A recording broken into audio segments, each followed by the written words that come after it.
Hi there, my name is Emma, and in today's video, I am going to teach you about the telephone and cell phones. Telephone English. I'm going to teach you some of my top tips on how to speak well when you're on the telephone. A lot of students get very scared when they talk on the telephone. Why is this? Well, you can't see the person's lips moving when you're on the telephone, and the English, it's sometimes difficult to understand what someone is saying. So it's okay. You can get better at talking on the telephone, and I'm going to tell you how. So let's get started. I have 8 tips for you. Number 1. One of the main problems students make when they're on the telephone is they're very direct. Okay. What does direct mean? Maybe they'll say something like, I want to talk to Mr. Bob. Okay, I want to talk to Mr. Smith. This is very direct English. Why is it direct? Want. It's not the most polite way to speak. When you say, I want. It's better when you're on the phone, especially to someone you don't know that well, to use polite English, such as could, would, may. May I speak to Mr. Bob? May I speak to Mr. Smith? Could you hold on a moment, please? Okay, it sounds a lot nicer. So remember your could, would, may. Try not to use want. Tip number 2, practice. Practice. Practice makes perfect. But how do you practice? Who will you practice with? Well, one idea is if you know that there's a business and the business is closed for the day, you can call their telephone number. Maybe they have an answering machine you can listen to. What I would recommend is call a business you know will be closed, listen to their answering machine message, and try to take notes on what they say. And then call back and see, did what you hear, is it the same? Is it the same from the first time you called to the second time? Are your notes correct? So very key is practice. You can also practice with a friend. You can practice in front of the mirror. Hello. Okay, so practice. Number 3, spelling. A lot of the times we have to spell on the phone. Sometimes you have to spell your name, your last name, your address. So it's very important to be able to pronounce alphabet letters, A, B, C, D, E. So it's very important that you can say these letters correctly. And also that you know how to spell things out on the phone. So what do I mean by this? Well, for example, if you have to call someone and they need to write down your last name, and your last name is, we'll say your last name is White. So White. So you're on the phone and they say, what's your last name? My last name is White. And then you start spelling it. W as in Wilson, H as in Hilgar, that's a weird name, but I as in Iceland. So what you do is you spell out your name using examples. So for example, if I'm spelling Emma, I'd say, my name is Emma. That's E as in Aaron, M as in Mary, M as in Mary, A as in Anne. Why do we do this? It's because some English letters sound the same. If you're on the phone and you say P, D, T, V, they all sound so similar. By spelling out in this way, the person will know which letter you're talking about. Tip number 4, numbers.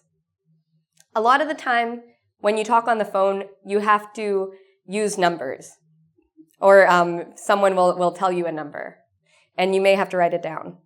It's very important to practice your numbers practice listening for numbers. So for example, a lot of students have trouble with 30 versus 13. Okay, what's the difference? 30, the first part is long, second part is short, t. 30 versus 13, where the first part of the number is short and the second part is long. So it's very important to get used to numbers like 14 versus 40, 15 versus 50. And you should also practice listening to long numbers, okay? Maybe if I say the number 1, you understand that it's easy. But try to listen to this number.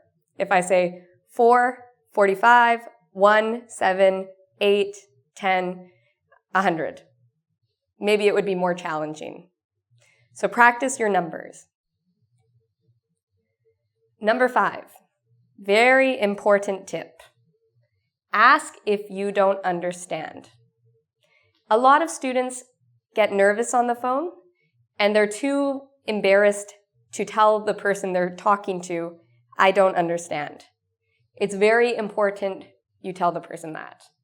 Okay, so when you're on the phone, you can say, I'm sorry, can you repeat that please? Or I'm sorry, could you repeat that? Or I'm sorry, can you please slow down? My English is not strong. This will help for the other person on the line to slow down their English. And then hopefully you can hear what they're saying. Okay, so always ask for them to slow down if you don't understand. And you can ask them to repeat. Number 6. It's very good to memorize, so remember, key phone expressions. Okay, what are some examples of these? Ring, ring. Imagine someone's calling me. Hello. Okay, they say, is Josh there? I say, oh, I'm sorry, he's not in. May I ask who's calling, please? A lot of the phone English, it's the same. You hear the same expressions again and again and again. Just remember these expressions. May I ask who's calling, please? Okay, is so-and-so there? If you remember these expressions, it will make talking on the phone a lot easier for you. Number 7.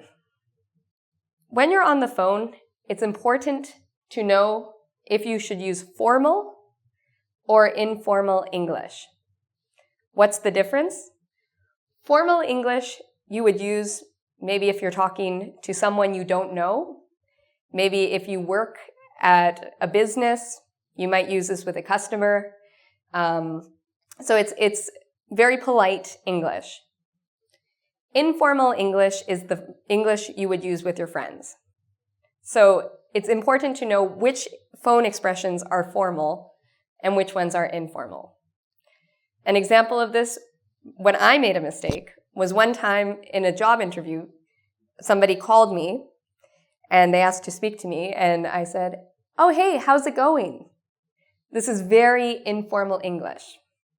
What I should have said is, how are you? Okay, so it's important to know the difference. Finally, the last tip, and a very important one, smile. When you smile when you're on the phone, it makes your brain think you're very happy, and it will calm you down. Okay, so you'll feel less nervous if you smile. And also, people can usually hear if someone is smiling. It sounds weird, but it's true. When you're smiling, people can usually tell that you sound happier. So it's very good to smile when you answer the phone, when you call someone, have a smile on, and you'll feel calmer. So I hope you've enjoyed this video. I invite you to come to our website, www.engvid.com. There, we have some quizzes where you can practice my phone tips. So until next time, take care.